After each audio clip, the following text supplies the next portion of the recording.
nasi. Tu dah kurus sikit. Ha? Dia puasa. Kurus.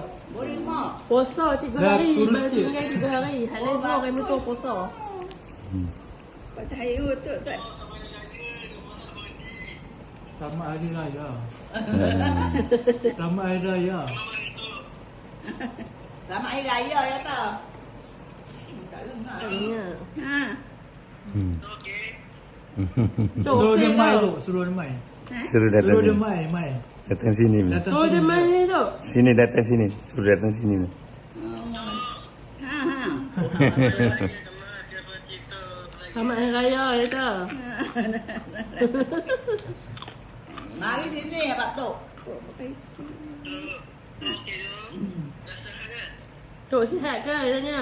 Sihat lah.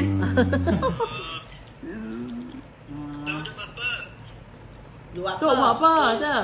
Tok tak ada buat apa. Duduk saja yang Mak Nyang. Duduk dengan Mak Nyang duduk saja ya. Nak mari tak sini tanya yo. Ha? Minta maaf tak Hari Minta Raya? maaf. Ha ha. Pandai yo. Makan apa? Tok makan nasi, makan kuih. Nasi apa?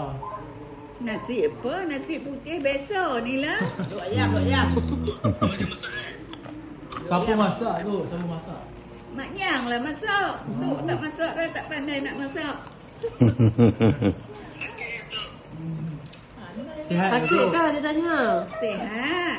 Ha. Tapi tak pandai. Sakit. Nampak macam Tok sakit je tu. Ha? Nampak macam Tok sakit. Tok sihat kan? Tak ada sakit pun.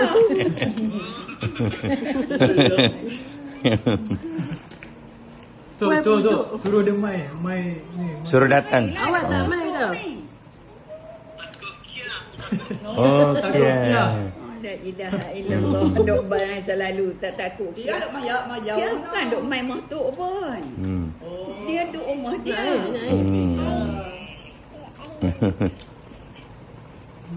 Takut dia jauh.